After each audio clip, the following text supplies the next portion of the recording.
Halo, jumpa lagi. Pada kesempatan hari ini kita akan berbicara mengupas tentang pemilu.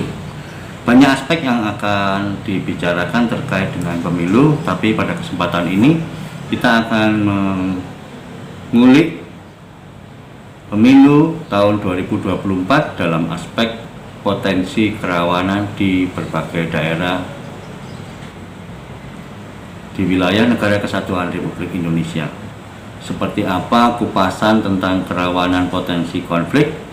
Simak kupasan berikut ini.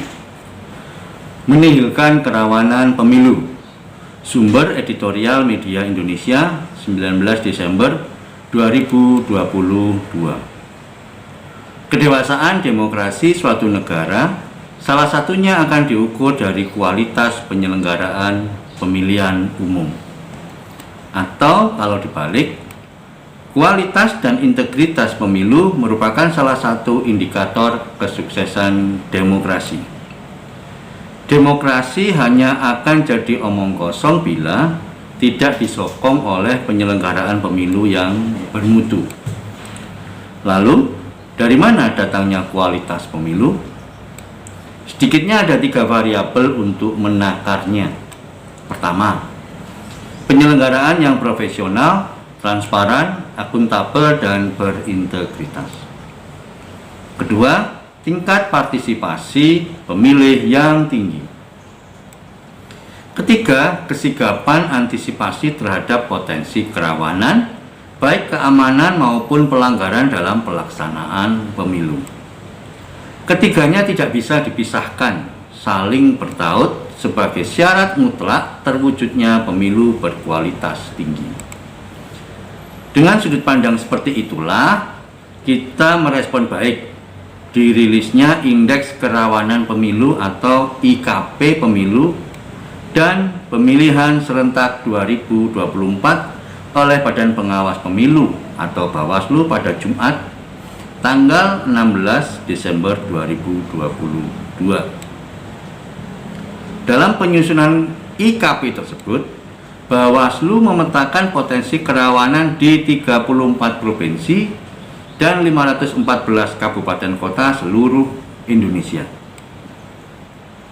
Hasilnya, DKI Jakarta menjadi provinsi dengan IKP tertinggi atau rawan tinggi dengan nilai 88,95.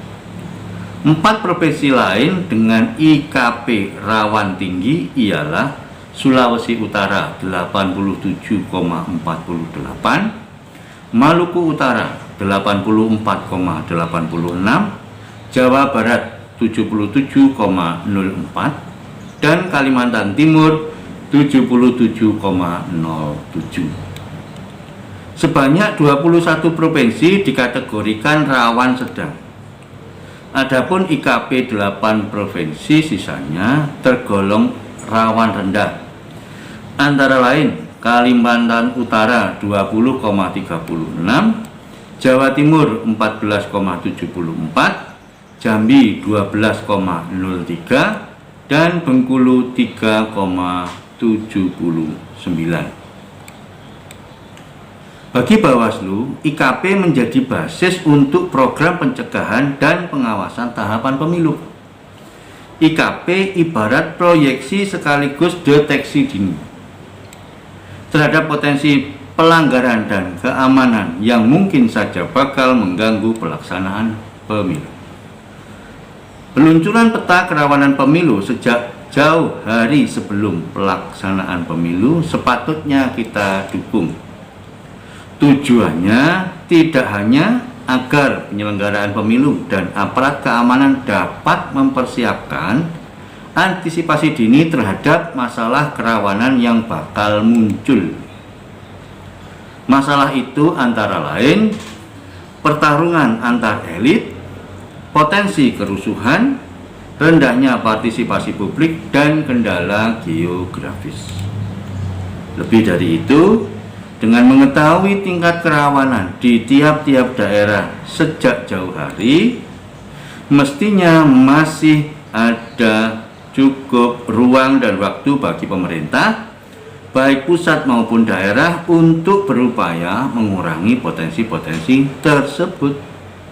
Bahkan meskipun sulit, harus ada upaya agar potensi kerawanan itu dapat dinihilkan. Sesungguhnya, menihilkan atau meniadakan potensi kerawanan pemilu harus menjadi tujuan dan kerja bersama. Semua pihak yang terkait dan terlibat dengan penyelenggaraan pemilu, termasuk partai politik dan publik, hendaknya bisa berkontribusi mewujudkan pemilu yang minim pelanggaran dan kerawanan.